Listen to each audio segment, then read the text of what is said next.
Dr. McKinney, you chaired the working group on saltwater recreational fisheries management of the Morris Deal Commission.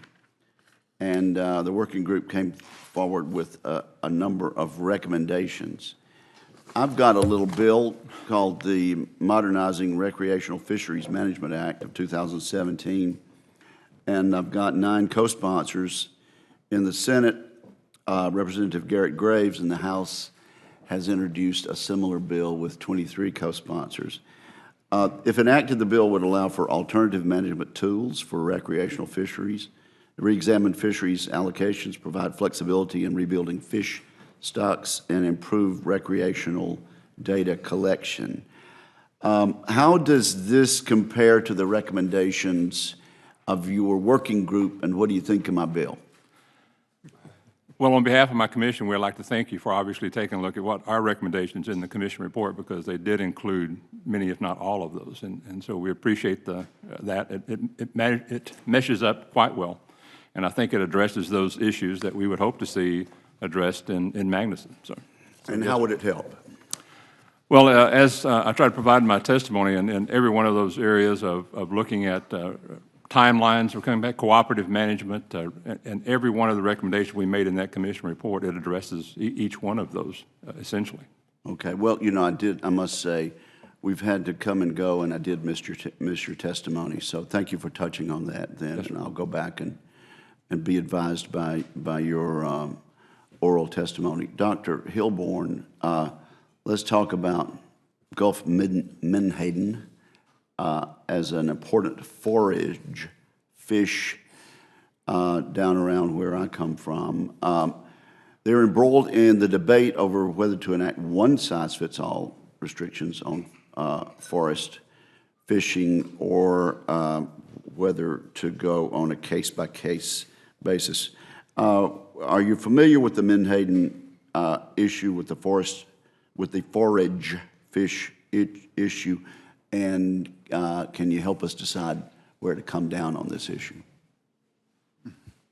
Yes, I'd be happy to. I've been leading a study group looking at the impacts of fishing forage fish on their predators for the last about two years now, and a number of my colleagues have who were not working formally with us, but working on similar fisheries.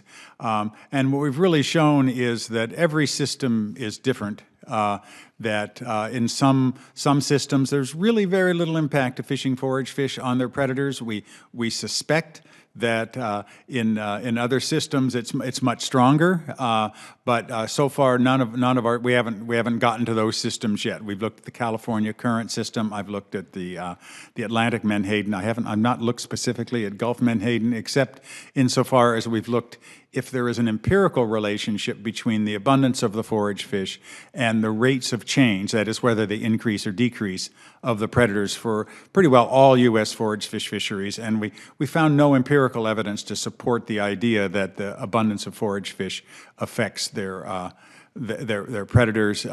Largely, we suspect because most of the predators are reasonably generalists, and if their forage fish species is low abundance, they switch to something else.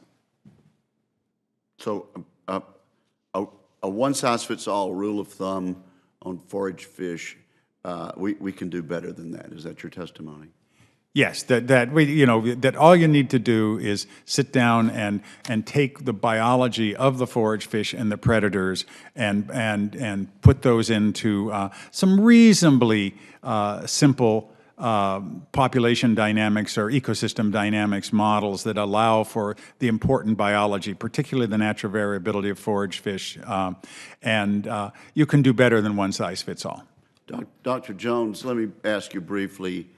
Are you familiar at all with our Mississippi tails and scales electronic reporting system for red snapper, and would you comment about the accuracy of state-by-state reporting of this type coming from anglers? I'm afraid I'm not familiar with that. Well, let me tell you about the concept. they have an app, and they can provide fisheries data to the fisheries agencies, and they've developed apps on their smartphones to provide information that would be helpful in creating policy.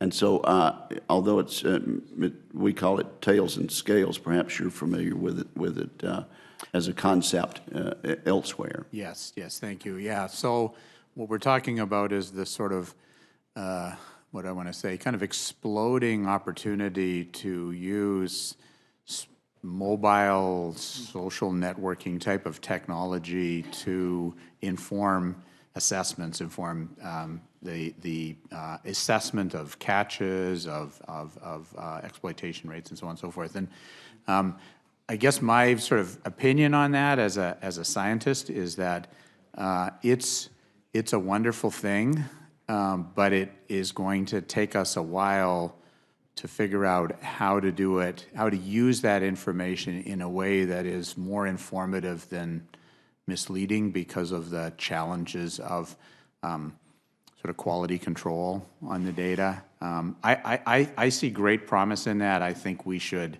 invest in learning how to use resource users to provide us with information on the fisheries they're exploiting in ways that we can use to then inform our assessments on our evaluation of status. But I don't think it's not a silver bullet right now.